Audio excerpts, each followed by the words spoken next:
Duty Area 4 with Hope Care and Love Home Healthcare Services Medication Management Training. Duty Area 4 is administration of prepared installations and treatments. Okay, so what does that mean, Sherry? That is pouring your medication, that's giving eye drops, that's giving ear drops, and even nasal inhalation medication. So when giving medication, it's a couple of things that's very important. Never let the pills out of your sight. Don't pour pills and give them to someone else to give. If you pour it, you sign it, you give it. Okay?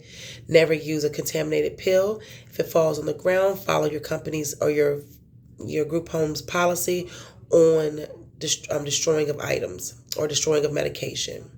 Never touch pills with your hands.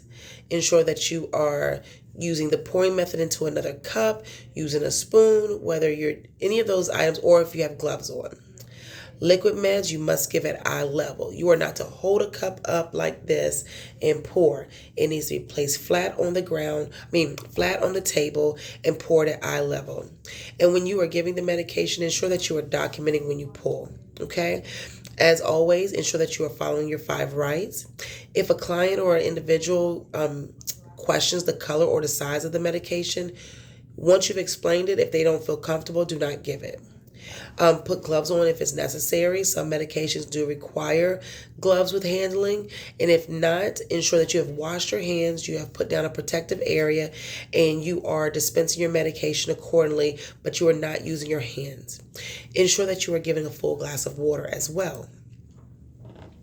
Now, when you are giving eye drops, you want to ensure that you wash your hands.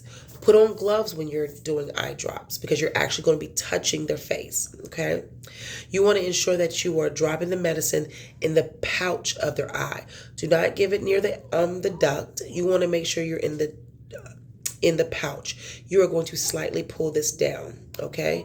When you slightly pull it down, you'll give the 1 or 2 drops, whatever amount of drops that it says to give, and you are going to then have them keep their eyes closed for at least 1 to 2 minutes to avoid blinking, okay? You want to also ensure that the medication does not go into the tear duct. So if you have to and you feel like they're going to be moving around a lot, just put a little bit of pressure on the tear duct because the tear duct will actually allow the medication to get into the body system versus into the eye. Okay? Once you are done with that, you want to ensure that you wash your hands quickly and put the top back on the bottle. Always know that the medication may not be full because air has to be in the bottle.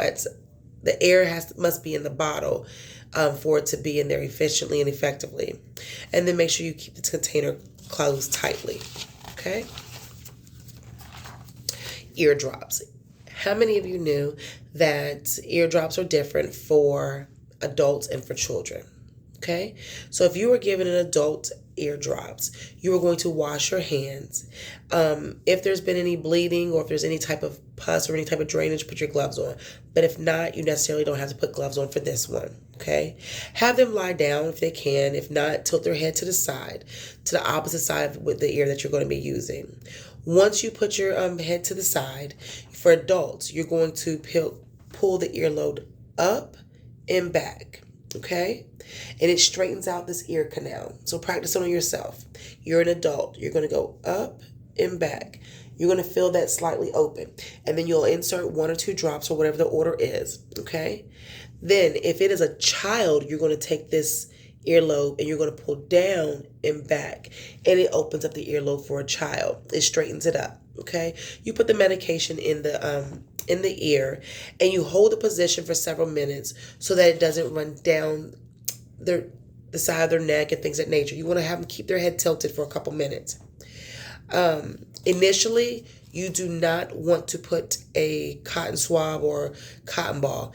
Give it a few minutes to settle. Because if you immediately put it in there, you're absorbing the medication right back out. Okay? So you want to just give it a few minutes and let it sit there. And then you can do that. Okay? And then it's eardrops. Nasal spray. Nasal spray, once again, you're going to wash your hand and you're going to, this is considered an inhalation. Okay? If they can lay down, that'd be great. If not, you're going to slightly tilt their head back. But before they do that, you want them to blow their nose gently. Once they blow their nose, have them tilt their head back, and you're going to place the drops in each nostril, okay? Keeping in mind, you want to hold the nostril down the opposite side so that it is getting a full absorption. Keep the head back tilted for as long as you can. Once you're done, please rinse off the tip of the dropper, pat dry, and then recap, okay?